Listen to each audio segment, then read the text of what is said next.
There we go. All right. So this is DJ TRU1. I'm here with Dakrome, coming straight from Jamaica today, Yeah. and we're gonna have a little Yeah. conversation about him and his career and where he's at and Okay. what's going on. So Mm-hmm. to start out with today, my first question is, how is where you come from, either your area, your neighborhood, and Jamaica in general, how Mm-hmm. has that contributed to the music that you produce? I think where I come from, I come from a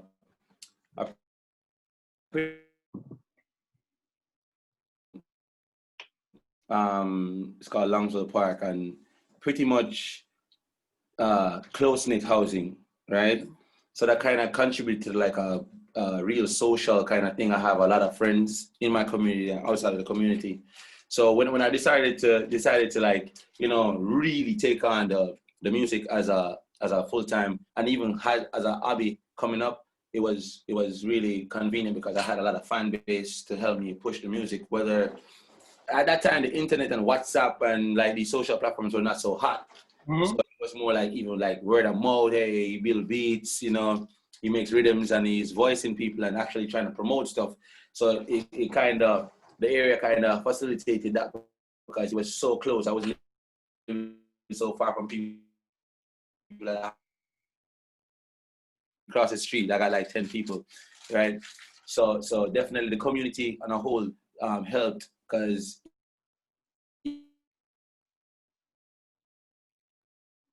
earlier and he had a hit song and that was purely connections from where we came from, like people knowing that we did the music and like, hey, I know somebody in a higher position that could get your stuff heard. And it was just really helpful. So even now, I'm still in that community trying to develop it more. You know. Excellent. Um, Mm-hmm. how did you think that being a producer, what did you think it was going to be like, and what does it really turn out to be like? What did you think it was going to be, and how did it really? Honestly, honestly, it was about the girls at first. You know what I'm saying? It was like, Right. the cool guy, It was like, oh, being this guy, you're cool and you're like a public figure, whatever, it gets the girls and stuff. But I mean, derivatives of the music was all about pure innocence, you know what I'm saying? It was like, oh, I love music, I love the buzz, young people stuff. And then when you actually get to progressing, when you need to make a livelihood out of this thing because you're getting older, Mm-hmm. you know what I'm saying? You quickly you turn 18 and you got bills and you got a kid, and it's like you're like, oh crap, this ain't no joke. You know what I'm saying? Mm-hmm. So if it was going to, if I was going to matriculate from the idea of what music is to where I really need to go, then definitely there has to be some business structure to it. And definitely, I had some good advice because, as I was saying before, my friend that caught the break before, he kind of introduced us to different people in the industry, and then you started making relationships, and then you started to do the work. And Right. then it's not about, oh, I can make a good beat today. It's like, I need 10 good beats. You know what I'm saying? Right. Because people actually hitting you up now, like, hey, I heard you guys making hits. You know what I'm saying? Like, Right. I need a song from you. That's why almost every year, like for the last 5 years, I always had a one song. I had at least one song that was like a street buzz. You know what Mm-hmm. I'm saying? Because compared to most of the other producers in the country, if you look at it, I think I got good content, but they're way ahead of me in terms Mm-hmm. of hit songs. Like you check somebody else, they have like 30 hit songs just because of their relationships. You know what I'm saying? Mm-hmm. So with that saying, to fully answer that question, the last part is like it's really hard work, and Mm-hmm. trying to maintain these relationships and trying to find hit music. So that. Excellent. Okay. Um, so Mm-hmm. all right, you're just freezing a little bit. We'll work that out. So what songs or Yeah, a artists are little on your freezing, sort right? of personal playlists? What songs or artists are you feeling right now? Right now, in the culture or in the like hip hop or just the dancehall right now. Across the board, either way, either in dance hall or either in hip hop or any type of music that you listen to. Oh, all right. I think at this point, I gotta ask a question because at this point, I think the music in Jamaica is pretty much influenced by a lot of different music, right? So in the local scene as a producer, I'm loving a lot of the young talents, you know what I mean, like Chronicler, you know what I Mm-hmm. mean, Tommy Lee, you know, Vibes. You can't leave a Mm-hmm. Vibes Cartel because he's like that musical genius, right? Right.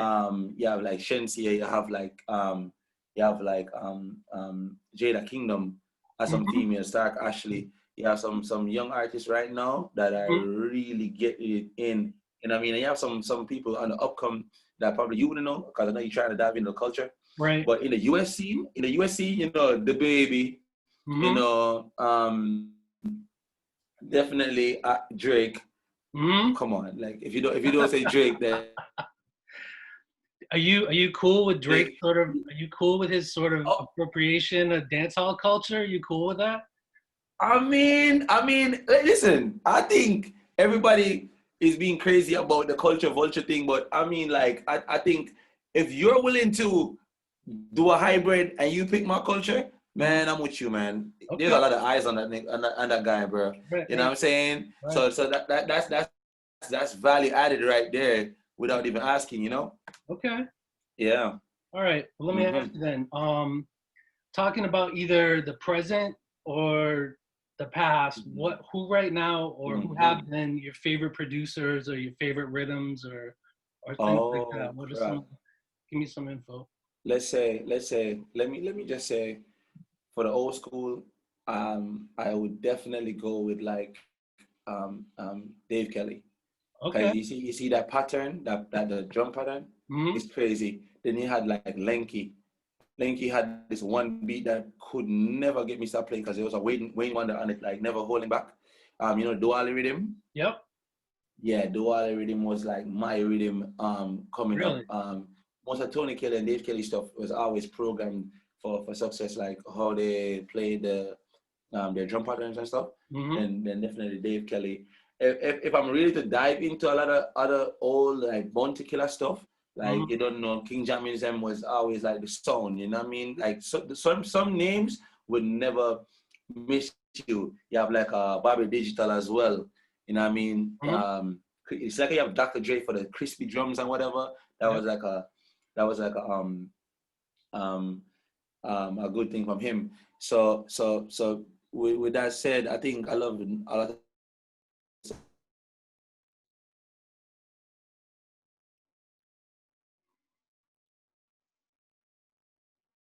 ear, you know, he had a really intelligent ear. So definitely Robert Livingston, I couldn't leave him out, you know. But just to name a few, and Shocking Vibes had a lot of stuff. I didn't know all of the program people, but like Shocking Vibes Studio itself, their production was pretty much on point, you know. But for the new school, definitely Stephen. You know, Stephen McGregor changed the game. I think Chimney Records as well. You know Mm-hmm. what I mean? You have low people like Alpha, like Jay Crazy. He did a lot of stuff for Cartel, a lot of music for Cartel, and just and Marcus. You know what I Mm-hmm. mean? Those young people, they definitely younger producers definitely coming up was really good. Oh, and you don't know you have Russian. How me believe about Russian? Jeez, you know what I mean? Russian. How me believe about Russian? Russian is like on the pinnacle of the thing right now, right? Right. So definitely Russian put him to in a Cartel and stuff, and it paid off. You know? Yeah. Okay. So now getting to your catalog, what are Mm-hmm. your favorite tracks or rhythms that you've done and why? That I've done. Definitely on a positive note, I would say like probably version One More Day. You know, Mm-hmm. why I say that is that it's just completely positive because the whole rhythm was called One More Day. And they Mm-hmm. had a slew of songs from like Lukie D's brother, and a lot of positive songs. Me and ZJ Ice did ZJ Ice from Zip Jack from Zip 103 Radio, Jamaica, one of the popular young stations. Me and one of their top DJs, his name is DJ Ice.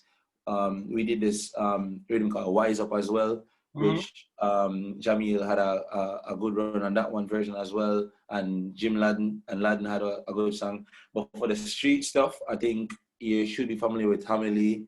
You know, I did a song called 40 Bar with him. It was a real street smash. I think, you know, Massacre as well. Massacre did a song for me called Squeeze, and Chum Fire, that was two street smashes as well. I think Squeeze kind of set me in the light for like, oh yeah, you know him bad, you know what I mean? His stuff is good. And then and some other stuff, Rocket Rhythm with Shensia. I had a song for Shensia called Brockman that was really good. I got a lot of international connects of that too. Near Arms, Big Up Yourself. And Ding Dong gave me a song on that too. So I have a couple songs that are pretty good, and then I have some underground artists that are buzzing in the local sections. But we're just trying to get more songs out now. So definitely the story continues, you know. So taking all that into account, how have you feel like you've developed as a producer? How would you, if I had, I know it's tough, but how would you define your style? Dark at first. Uh-huh. Dark at first, and then I try to transition into international stuff. Like I have a lot of stuff that I would love to get in the hands of international people, because I'm like, yo, the sound on this is crazy. Like I could see this represented in the Caribbean and still being accepted in the U.S.A. or in Europe or whatever, as a whole. But definitely dark. But no, I'm trying to be more commercial. You know, trying to be more commercial. Are you looking at the international market? Definitely. That's where it is. I mean, that's where it is. Because, you know, Jamaica can support you for so long. You know what I mean? Like, even the core of our artists, their lifestyle, is based on flying and doing shows overseas and making deals overseas to really live that luxury that music can provide, you know. Other than that, you're pretty much a local entity, you know what I mean? So yeah, hats off to those people. Okay. To get into a little more about producing, you said on one of your videos that producing's about the driver and not the car. Definitely, man. Come on. But wait a minute, but can you really get that far if you have a bad car? I mean, yeah. My question is, what makes a good car, and how does it get you where you need to go as a producer? What do you need to have, and what do you recommend as far as having a good car? What do you? A good car. All right. So definitely a good car for me is talent mixed with business. Okay. No, where I see the bad car can still keep up with a good car. The good car is gonna hit the NAS button on the connections, on the business relationships, on the on packaging, right? Because really and truly, the bad car is a talent. You're a talented guy to keep up with a good car. You know what I mean? So you gotta have that talent. So now you have that talent. I'm like, what if he really had a good car? You know what I'm saying? You know what I'm saying? So what I see, what happens in Jamaica is there's just a plethora of raw talent, right? They're talented people, man. You're writers, you're musicians, they're just talented. But when it comes to handling the business, negotiating contracts, reaching out to people, having that conversation to take it to the other level, to the next level, a lot of people in Jamaica don't have that. It's either you can't speak well, or you can't find nobody to represent you properly. But guess what? This guy got talent to kill. And that's my definition of bad car, good car. You know what I'm saying? Like, I think I'm a middle car though. You know what I'm saying? You know what I'm saying? I'm no LaFerrari. I think I'm one of those high-end Hondas right now, going up to that kind of BMW kind of thing. But, you know, I'm working. Okay. So I've noticed on a lot of your videos, right? I mean, usually on your videos, we see you've got a track like half to 3/4 of the way done. So what's your workflow like? What is it like before you turn the camera on? What are you doing? Okay. All right. So I like that. I really like that. So I was aiming for presenting the content properly, right? So the previous videos would be like, oh, you know, I make a beat. Oh, you know, I like this beat. People like this beat. Bring in my team, and we just dissect it to see what was the thought process, right? And then I noticed, because I slowed down with vlogs for like the last 4 months, because the whole COVID thing was kind of weird. I had to be moving around doing different things. I'm trying to make other things work. And I had to step away from the vlogging for a minute because it was a little bit time consuming. So with that said, I started doing cook-ups to just show you, like, screen record me, and like, oh, this is what I would do uncut. This is uncut. It's no program, nothing. This is purely on the fly, 20 minutes me trying to find some kind of energy, kind of vibe, right? So So with that, we normally just get the beat done before, cook it up in stages, then we video it, and then we try to put it on and say, okay, this is the idea. But now we're trying to get people to say, how would you think, like, what song comes together? What your sound selections like? What is the vibe? What am I really aiming for? Because sometimes really, you go in the studio not knowing what you're going to do. It's like playing on the keyboard. Oh, I found that snare. Woof, oh, man. Like, like, and then the idea just started popping and popping and popping. So, yeah, so it's pretty much, my process is really like that for now, Okay. Yeah. What's something that you've learned as a producer that you wish you knew a long time ago? Man, the business, bro. I could have shaved maybe 5 years off of development. Really? Just by knowing the business. Really? Because I think programming music comes naturally to me. Yep. But solidifying relationships, knowing what move to make in the right time, being brave was just not there. So I thought at my inception, like if I had my team, the lawyers, the people who negotiate all these contracts, and like this guy to say, hey, don't make that move, don't do that, hold on first, wait a minute, you know what I mean? I would have been I think 5 years ahead now, comparing to back then, definitely. Okay. One more thing about producing. What advice would you give to somebody who's trying to level up their game as far as leveling up? Definitely, if you, I would say to any young producer right now, like if you have a talent and you got a talent, keep on developing for new sounds, because the game is changing so quick. You know what I'm saying? Because even look at dancehall right now, it's more trappy, kind of flirty sounds versus the boom bap sound that we know dancehall had on drum and bass, right? So that's one. So keep on always trying to find new stuff. I beat myself on that a lot because I get complacent with what I use sometimes. I get different kits from time to time, and I'm messing around with Splice. You know what I mean? I'm messing with Splice a lot from the other days, like just getting all that stuff. But definitely, I would tell them though, please organize your team properly. You know what I mean? Because I think the business. Everybody know the business is shady, man. Like, yeah, the business is crazy. And anywhere people gonna take advantage of you, they definitely gonna do that. So, I mean, how you gonna have a loyal retainer? That's a no-no.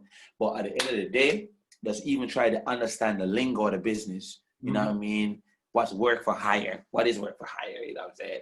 You know what I'm saying? What is 3% royalty? What is 3 points on the record? You know what I'm saying?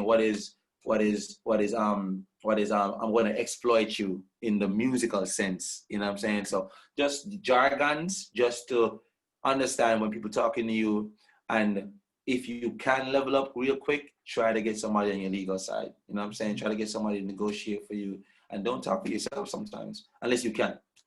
Okay. I know I only told you about 20 minutes. Can you get time for a few more questions? I got about 4. Yeah, cool. That's cool. Okay. Yeah, that's cool. Let's talk a little bit about dancehall. This is a question that I know Noah Powell has been asking people. So, what makes something dancehall? I think the vibe. Okay. The chill, the laid back vibe. Sometimes it's about the pattern though, because if you notice dancehall music, it has a certain beat to it. You know what I mean? And definitely you would identify a dancehall beat by just hearing from a hip hop, from a country western, just by the beat. So it's that vibe, it's that beat, it's that sequencing. So pretty much that's how dancehall you derive. Do you think that's getting diluted or watered down with trap dancehall and things like that? That's a dangerous question, and it's a delicate answer. Right. But to answer diluted or watered down, I would say my answer is not yes and no. My answer would be, I think music moves like energy. Right. But are you maintaining the core?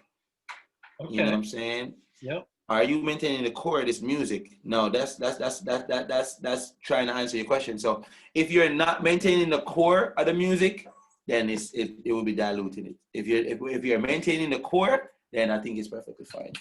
You know So what I'm you think saying? the core is that vibe, that beat? That's the core? Yeah, I think listeners' ears are moving.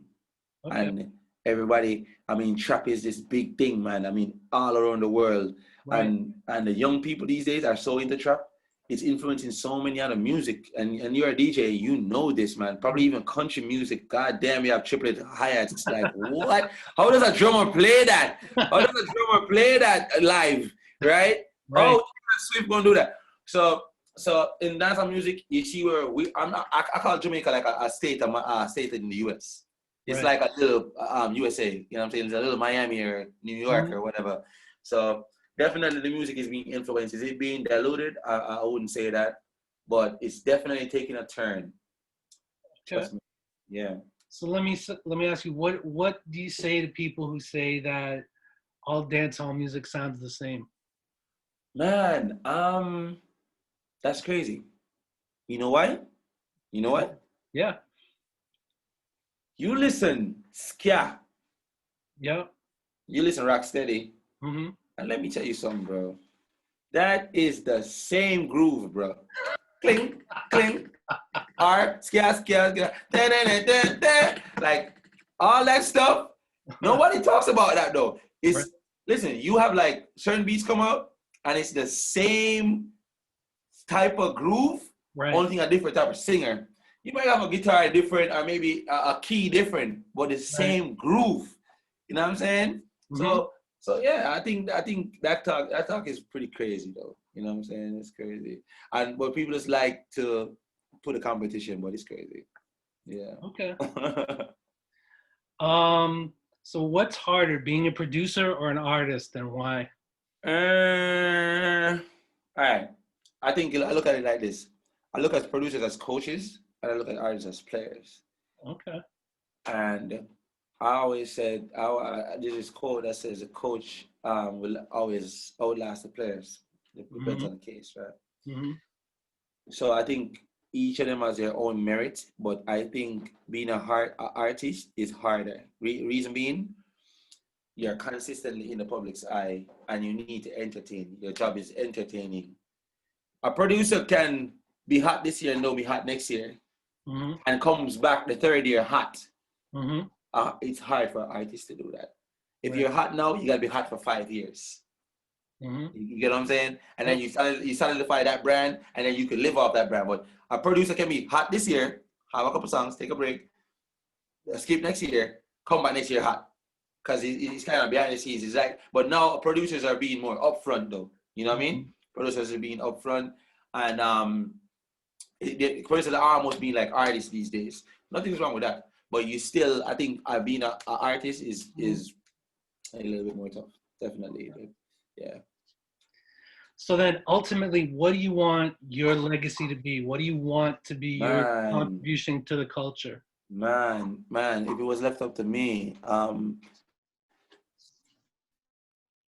definitely like my very family, you know what I'm saying? My daughter comes up and following the path, you know what I'm saying? Like being that forerunner for me when I'm in these crutches. So definitely I would like to have most of my music being international and getting these recognitions and stuff. So that's why I'm trying to build these relationships. So definitely for the long haul, you know what I'm saying, that glory. I want to be like Drake saying I'm hitting these pinnacles I'm trying to reach, but day by day, man, you know what I'm saying, I'm trying to get to that status, you know what I'm saying? Yeah, but the brand is established and we could walk away from it or we could keep it growing like the Marleys, man, you know what I'm saying? Like that stuff is crazy to see how that works, but yeah, that's definitely it. Okay. So are there any projects you're currently working on you want to mention? All right. So for right now, is that a lot of big names? So I recently got a call about somebody from Cartel's camp. Wow. A female. You know, I'm always working with certain people like Sheba or maybe like a Gage but funny enough, I'm working on some stuff for myself. Really? Yeah, because it's kind of contradicting. Because guess what? I rap and I'm a dancehall producer. That is crazy. So for right now, yeah, it's crazy, right? So, so with that said, I'm getting a call, but so with that said, I'm trying to like grow businesses as well. I'm trying in my community. We trying to, because remember, I think music is a real tool, you know what I mean, and I think one tool can help the other tool, like like if you have a shovel with a shovel, it's like it's hard to build a house. You know what I'm saying? So with the attention from the music, we're trying to put it on products. You know what I'm saying? So we're kind of delving into I've always been a party promoter, so we're trying to make some of these businesses be a reality. We started our own music videos, and I mean that's a struggling thing, but we're getting there with that side of thing, because the aim is to officially do a production house where an artist just walks in and you have an idea, and we have you on the radio. You know what I'm saying? So we're definitely working on some business stuff. That's why I was been out of vlogging, because we've been so much trying to get things to work, like other stuff to work, Yeah. Yeah, so we're doing that focus, definitely. That's great. I just think I got one more question for you. If you had to quarantine again and couldn't leave your house, what 3 things besides food and necessary things would you want to have with you? What 3 things? The studio. Yeah. My girl. And my daughter. That's a support system right there. You know what I'm saying? My studio for creation, my girl's here, and my daughter's. That's all. That's all I need, man. That's all I need, man. You know what I mean? Great answer. Definitely. Well, I just want to thank you one more time, and yeah, bro. Les, thank you for everything. Thank you for your time. Yeah, man. Because I don't want to disappoint it. I look at every relationship as meaningful, because you taking your time out too for admiring the culture, which I salute you for. Thank you. And then you take your time out to find me to interview me. I'm like, yo, if we have the Beats Artist voice in today, we're still going to do this interview. I don't care. You know what I'm saying? Right. So I try to be really early, and I made sure I tried to honor the dates that you were on too. So, you know what I'm saying? I just respect everybody that's supporting the culture, man, for real. All right.